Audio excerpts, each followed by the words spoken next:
All right, guys, this is Matt and Jake with Strikerfired. Today we're going to be talking about a little bit of how to get into IDPA.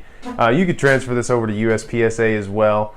And I'm going to be talking about why you should do it, and Jake can talk about why he hates it. So, it ain't that I hate it. It's just not my deal, that's all. Well, I mean, to me, there's a certain aspect of the competition that is very fast, it's fun. IDPA is a little bit slower, but the big thing that you could take away from any of it is it's going to be a really good way to test your gear. In either one of them, you know, you could shoot your regular carry gear. Probably not as much with USPSA. You know, they're not. That's more of a game over there. But in IDPA, you can either game it up a little bit, or I had this squirrel guy there yesterday who was doing all kinds of tactical stuff that I would never condone in a competitive environment. But hey, whatever, he's doing what he wants. He's testing out his carry gear there. Jake, I'll give him the floor here. I mean, I know he thinks we're gun nerds, and I don't think you're gun nerds. It's just I went down, I've shot in one of the competitive meets and everything. I got all these guys with Batman belts on all around me, you know what I'm saying? They're like standing there, they're talking all crazy in circles, and for me it's just too much. I'm too old and too slow, you know what I mean? So I'm a classic guy. I like long guns, got wood on them. I like rifle shoots, C&P high power. I shot in C&P high power, and those are more the kind of shoots that I like. The running around obstacles and hanging and shooting things in 4 different directions are just not my forte. Yeah. Well, I mean, and whenever I first showed up, and I mean, I even shoot one of these, so everyone, you know, this is clear. By the way, I don't know if you can see it, but it is clear. Go ahead and drop the hammer on it. But I shoot a Glock. The very first time that I showed up, you know, I was typical like most people. I had messed with it. I had done some stuff, you know, the typical ghost trigger upgrades and different springs and all that. And the first time that I showed up and shot that gun, I had reset issues like crazy during the actual stress of a competition. So it's definitely worth it to me to at least get out there and test out your gear. I could see the advantage of it. I mean, I showed up the first time I ever shot it was in 1911. And they said, "What are you?" And I said, "I'm a new shooter." And the next thing you know, I was mobbed. I had 5 guys standing around me. You know what I'm saying? They were putting body armor on. They were telling me to keep my hand away from the gun. And I was just like, holy cow! You know, I had a big bead of sweat coming down. I was thinking, you know, he's got a 1911, guys, tackle him. You know, it was just it just was too much for me. I was like, you know, I could see it's valuable. I think that if I was like an active police officer, or if I was in some type of security where I was going to carry a gun for that reason, I could definitely see how the tactical shooting and the handgun shooting, you know, could improve your game and make you a little faster and better, you know. And it definitely can. I've only been shooting competitive really for about a year now. I went from at our local like super club where anything goes. It's not real competitive there. There's no rule. It's kind of like Outback, no rules, just right at that local club. On Tuesday nights with about 20 shooters, where my first time coming in dang near dead last, to yesterday I actually went to a club meet with about 30 people, and in my division overall I got 2nd place. Overall in the whole thing I got 7th. There's about 25 people there, so it was pretty good turnout. So you can definitely see there's some drastic changes that took place in just a short year period of time. It goes to say too, you know, obviously with Jake talking about the law enforcement, he was talking about IDPA. That's the only one he's ever came to. USPSA is even more gamerish, and Jake would really hate that one. It's just running around guns blazing. But IDPA I think is a good place to start. It's definitely where I started. I can't say now that it's my favorite. I do really enjoy USPSA, and the only reason I shot IDPA yesterday is because of the count of rain this evening. They canceled our match today. So, but I'm going to go ahead and give you guys, we've kind of given you an overview of what we both think about it. So I'm going to go ahead and give you guys kind of the basics. Obviously, you'll need a pistol. I have the G34. I've had the G34 since I even started really contemplating competitive shooting. I just like that 5-inch models that everybody makes. You'll need 3 magazines for IDPA. You can get away with just 3. and then 2 mag carriers. And you'll see, I'll show you, this is still what I use for IDPA to this day, for my mag carriers and pouch. It's the Glock, the OEM mag carriers. I think they come with the G4 pistols, but I have 2 of those. I got the Glock the Glock holster. It's served me well, and then I just use I think this is a Blade Tech or a 511 belt, I'm not sure, but it's just a standard Riggers belt. Works really well for IDPA. It's not the best, but it'll get you started in that whole setup, mag carriers and holster, belt. You're gonna have about $40 in that, so there's no harm there. It's gonna end up being a backup set. You'll eventually graduate. I've already graduated to the $500 setup. I just got my Batman belt, as Jake likes to call them, in the mail 2 days ago for USPSA. And then obviously you're gonna need ears. I wear glasses, so I just wear my eyeglasses for eye pro. Nobody really says anything about it. I know a lot of people don't like it, but it's way more comfortable, and I can see better than I can with safety glasses on. Anytime I put safety glasses on, it's going to be a little fuzzy.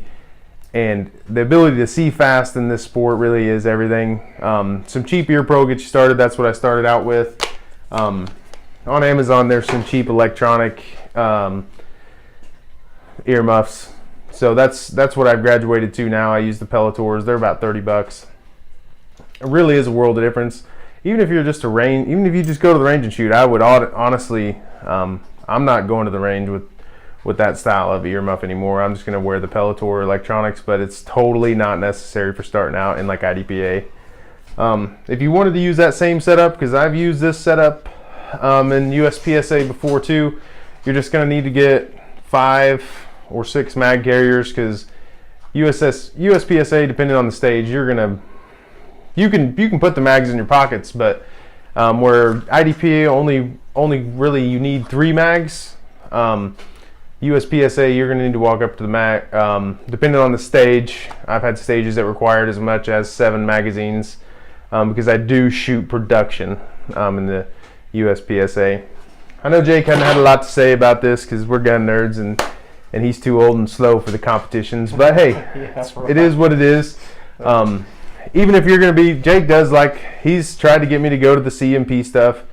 I would do it. I'm just not really super excited about it. I prefer a rifle shoot. I like the easier going. I mean, I consider myself more of a rifle shooter, so and I enjoy shooting pistols. I shoot pistols leisurely, for fun, and I'm not saying that maybe someday might come along that I go to a shoot and I might get into it a little bit, but I just didn't feel it, when I was down there when you did. But we were there together, and that's probably almost a year ago now, right? You've been doing it for almost a year. Yeah, because you came. I'd only went a couple times before I started inviting people, because I loved it, and I thought, oh man, Jake he's really gonna love this. So, and then he showed up. He could not.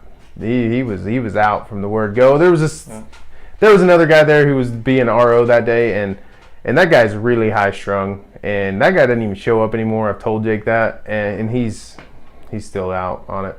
I just don't get excited about it as much as I do a long gun, really. That's really what it comes down to. And the main takeaway too, if you're going to show up for your first match, definitely one of the things that I'm going to recommend to you, don't try to win. I think Jake had a little bit of a mindset of I'm going to go down there and win. Don't try to win. I tried the same thing. It ain't going to happen, man. You're going to, I've heard I think it was Robert Vogel's story, and he talked about winning his first match. I mean, I don't know what that guy was doing for training before he went down there, but if you're going to expect something like that, you better be training before you show up. I still have to this day seen a new shooter show up and win, and partly because it's super competitive. There's 3 or 4 masters that show up every single time I go to an event.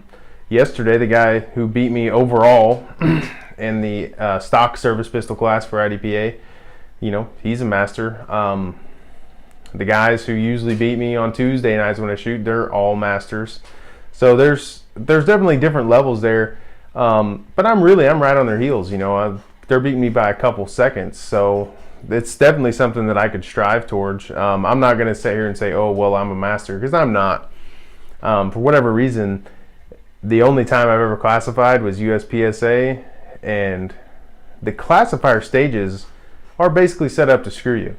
You know, it's tough. You're going to need to practice them if you just want to go out there and win, because I shoot a lot of high round count, steel challenge type stuff with the USPSA, and then to step into the USPSA classifier, which is the total opposite of that, you know, super accurate, really tough times to beat. You know, I classified as a C-class shooter, so I'm still going to say I'm a C-class shooter. Whenever really a lot of times I'm within striking distance of some masters. Well, I mean, if you're going to get good at anything, you got to like it. You know what I'm saying? I mean, that's just what it comes down to. You got to like it, and you got to do it a lot.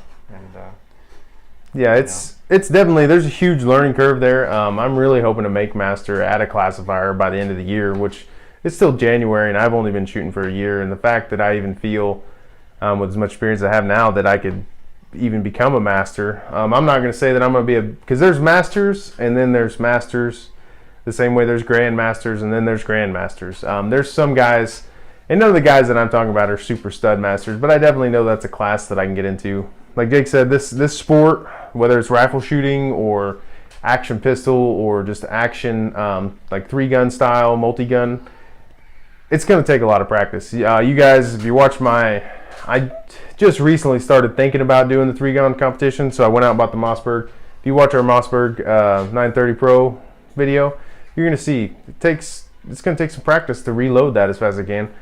Granted, I was doing it off of a table, not off of shell caddies, but there's a lot to be learned. Definitely, if you don't have your pistol's not set up exactly like you want it, get out there, go to the shoot, shoot a stock pistol. What's the worst you could do? You shot a stock pistol and stock service pistol. That's what that class is there for. None of it's tailored towards high-end gear, and you can be competitive. There's a guy there who was Mr. Tactical, doing all kind of weird stuff, like I kind of mentioned earlier. Whenever he was on the trigger, he was actually pretty fast and accurate. If he would have cut out a lot of when he was reloading, he was moving side to side, like he was trying not to get shot, which, granted, if you're a tactical shooter, that's probably something you're going to do.